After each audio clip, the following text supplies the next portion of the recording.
L'orgueil précède la chute, et les personnes que vous allez découvrir dans cette vidéo ont appris cette leçon de la manière la plus brutale. Ici, nous vous racontons l'histoire d'hommes et de femmes qui ont tenté de battre des records du monde, sans comprendre qu'ils fonçaient droit vers le désastre. Parmi eux, certaines des tentatives les plus choquantes, les plus imprudentes et les plus tragiques jamais vues. Imaginez tout quitter, une carrière solide de médecin otorino-laryngologiste, une vie bien réglée, tout ce que vous connaissez, pour suivre une passion, même si elle peut vous tuer. C'est exactement ce qu'a fait le plongeur américain Guy Garman, que ses proches appelaient simplement Doc Deep. En 2010, il vend son cabinet et s'installe avec sa famille aux îles Vierges. C'est là qu'il découvre la plongée technique, en grande profondeur. Très vite, il n'a plus que ça en tête. Il enchaîne plus de 600 plongées. Son but est net, battre le record du monde de la plongée sous-marine la plus profonde jamais réalisée. Il vise 1200 pieds, soit environ 365 mètres, plus bas que n'importe quel humain avant lui. Pendant 2 ans, il prépare tout au millimètre. Il étudie les mélanges de gaz, contrôle chaque élément de son matériel et s'entoure d'une équipe de sécurité massive, plus de 20 spécialistes. Le 15 août 2015, il entame sa descente, direction le noir total. Son équipe l'attend à des points de sécurité, à 60 et à 110 mètres.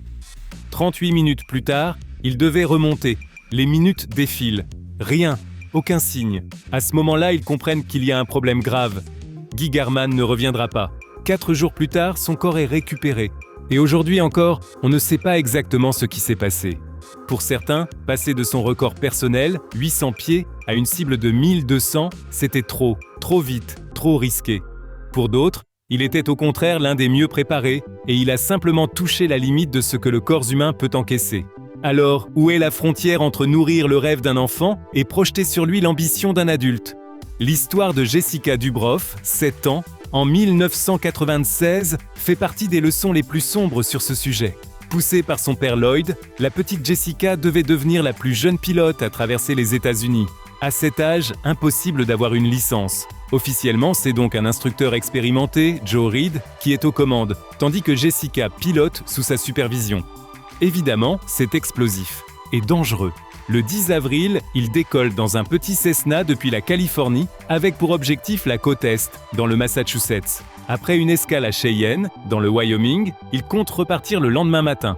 Sauf que la météo est infernale. Orage, vent violent, pluie, neige. Malgré tous les signaux d'alerte, et alors que l'avion est lourdement surchargé de bagages et de passagers, l'instructeur Reed prend la décision fatale de décoller, probablement sous la pression du père et des médias qui suivent la tentative de record. L'avion arrache le sol, péniblement, gagne à peine de l'altitude, puis se fait balayer par des rafales. Il bascule et s'écrase dans une zone résidentielle.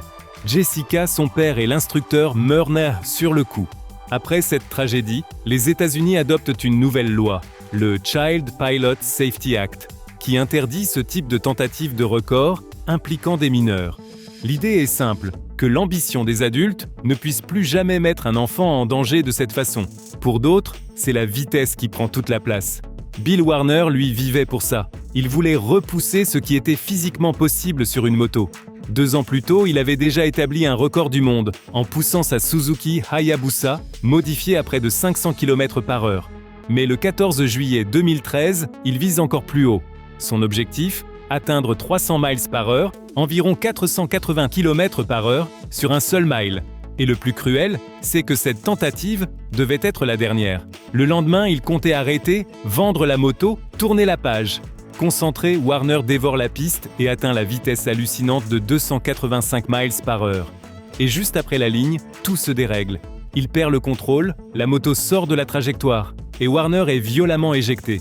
Il survit d'abord, conscient, mais ses blessures internes sont trop lourdes. Il meurt 75 minutes plus tard. Ce qui a déclenché l'accident reste incertain.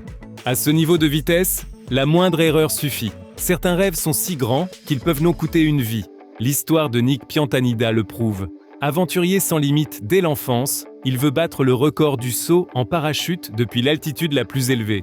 Il n'a ni l'expérience nécessaire ni l'argent. Mais ça ne l'arrête pas. Avec une obstination rare, il apprend seul tout ce qu'il lui manque, conduit des camions pour financer l'aventure et réussit même à convaincre des responsables politiques de le soutenir. Après 2 tentatives ratées, il relance son projet une 3e fois, le 1er mai 1966. À plus de 17 km d'altitude, son équipe au sol entend soudain un bruit étrange, puis plus rien. Silence radio. La capsule est guidée à distance jusqu'au sol. Nick est retrouvé inconscient, mais vivant. Sa visière est ouverte. On pense qu'en voulant éliminer la condensation, il a provoqué une dépressurisation brutale de sa combinaison, entraînant la formation de bulles de gaz dans son sang et son cerveau. Nick ne se remettra jamais et meurt 4 mois plus tard, sans avoir atteint son objectif.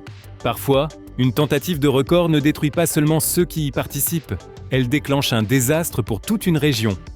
L'exemple le plus célèbre reste le Balloon Fest de 1986 à Cleveland, dans l'Ohio. Une organisation caritative pense avoir une bonne idée: établir un record en libérant 1,5 million de ballons à l'hélium en même temps et récolter des fonds. Des milliers de bénévoles passent des jours à gonfler les ballons, jusqu'à remplir un filet gigantesque, grand comme un pâté de maison. Mais un orage approche et les organisateurs sont obligés de les lâcher plus tôt que prévu, le 27 septembre. Au début, c'est magnifique, puis tout se retourne. Un front froid et la pluie forcent les ballons, encore gonflés, à redescendre n'importe comment, et la ville bascule dans un chaos absurde. Des masses de ballons envahissent les autoroutes et provoquent même de nombreux accidents. Automobilistes distraits, freinage brusque, écart de panique. Une piste d'aéroport doit fermer. Dans un pâturage voisin, de précieux chevaux arabes paniquent, se blessent gravement. Et cela débouche sur un procès de plus de 100 000 $. Mais le pire concerne 2 pêcheurs portés disparus sur le lac Erie la veille. Les gardes-côtes lancent une opération de recherche, sauf que le lac est recouvert d'un tapis dense de centaines de milliers de ballons colorés. Impossible de repérer des hommes ou une embarcation. Les 2 pêcheurs seront ensuite déclarés morts. Au départ, c'était censé être une fête. Ça finit en catastrophe. Millions de dollars de dégâts, poursuites judiciaires et la mort inutile de 2 personnes. Il existe des gens qui ne font pas qu'un sport, ils le transforment.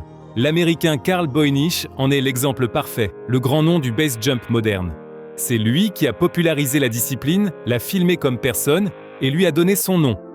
En juillet 1984, avec sa femme Jean, il établit en Norvège un nouveau record du monde. Le plus haut saut base depuis l'imposante et redoutée Troll Wall. Un moment gravé dans l'histoire des sports extrêmes. Mais ce moment ne dure même pas une journée. Le lendemain, Boynich veut filmer un autre saut pour la télévision. Et là, l'homme le plus expérimenté commet l'erreur qui ne pardonne pas. Il se trompe dans sa trajectoire, passe trop près de la paroi et percute la roche. L'impact est fatal.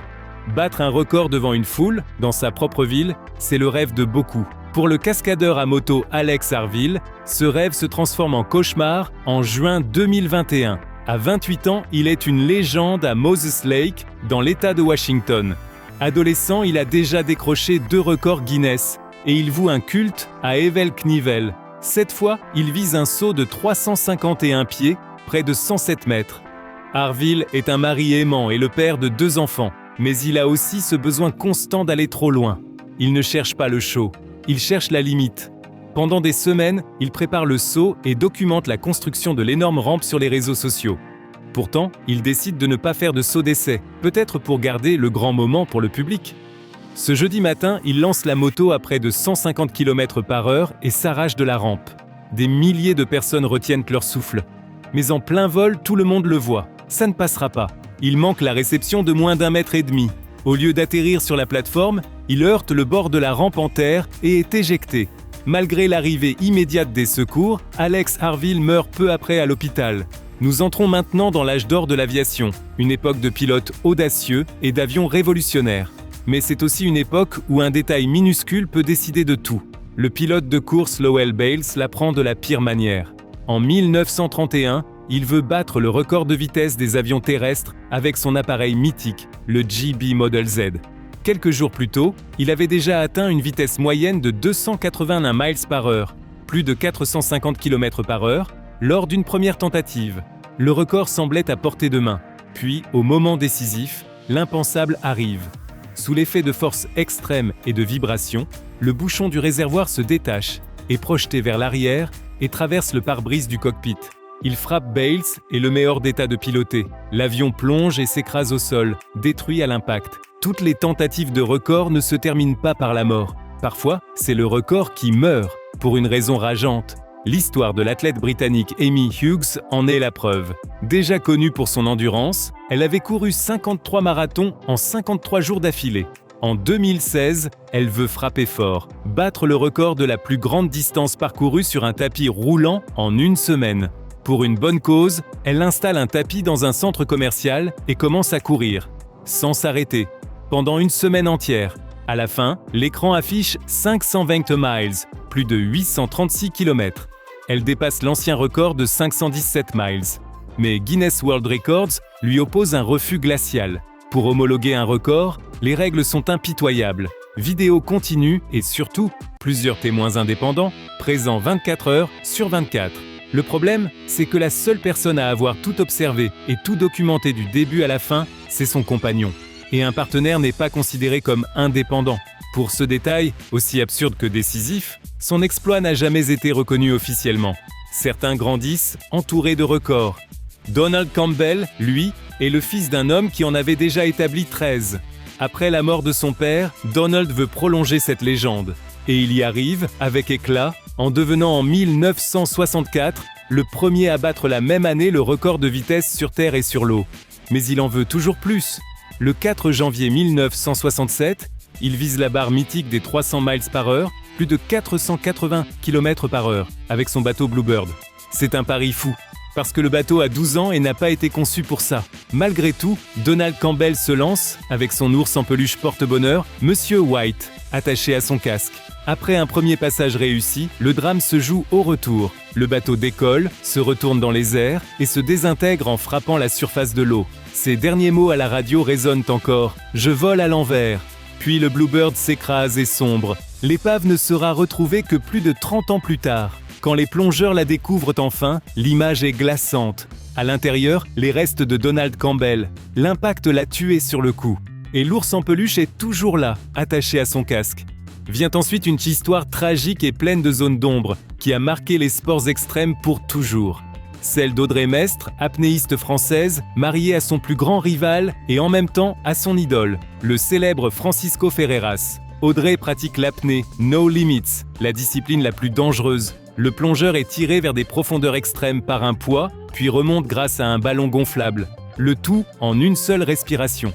Le 12 octobre 2002, Audrey veut battre le record de son mari et descendre au-delà de 170 mètres. À l'entraînement, elle avait déjà atteint ce niveau sans problème. Sur le papier, c'est possible. La descente se passe comme prévu. Mais au fond, quand elle actionne le ballon pour remonter, rien. Le mécanisme ne répond pas. Imaginez la panique. Prisonnière des ténèbres, sans solution immédiate. Même avec des plongeurs de secours sur place, il faut 8 minutes et demie pour la remonter. Trop tard. Audrey ne survit pas. Plus tard, de lourdes accusations visent de Francisco. En tant que responsable de la sécurité, il aurait ignoré des protocoles essentiels, négligé des contrôles et prévu trop peu de secours. Avec autant de questions et un risque aussi extrême, aucun record officiel n'est aujourd'hui homologué dans cette discipline. Enfin, voici l'incroyable voyage d'un pilote de 17 ans, Haris Suleiman, et de son père Babar, à l'été 2014. Haris vole depuis l'âge de 8 ans et veut devenir le plus jeune pilote à faire le tour du monde en monomoteur. Mais il ne s'agit pas seulement d'un record. Père et fils veulent aussi profiter de ce périple pour récolter des dons au profit d'écoles au Pakistan, leur pays d'origine. Ils se préparent minutieusement, suivent notamment des formations de survie et planifient un itinéraire de près de 43 000 km dans les moindres détails. Le 19 juin, ils décollent de l'Indiana. Le voyage les emmène à l'autre bout du monde. Lorsqu'ils atterrissent au Pakistan, l'accueil est celui réservé à des héros, un sommet d'émotions. Après d'autres escales en Asie et en Australie, ils sont presque arrivés.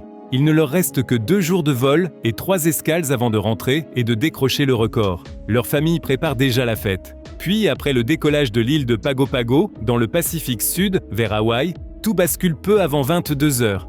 Sans explication, l'avion s'écrase dans l'océan. Les gardes-côtes lancent immédiatement des recherches. On retrouve des débris et la mort de Haris, 17 ans, est confirmée. Son père Babar et l'épave disparaissent à jamais dans les profondeurs. La cause du crash reste inconnue. Ils étaient si près du but. Et tout s'arrête d'un coup. Si cette vidéo sur les tentatives de record du monde les plus mortelles vous a plu, laissez un like et abonnez-vous. Merci d'avoir regardé. À très bientôt.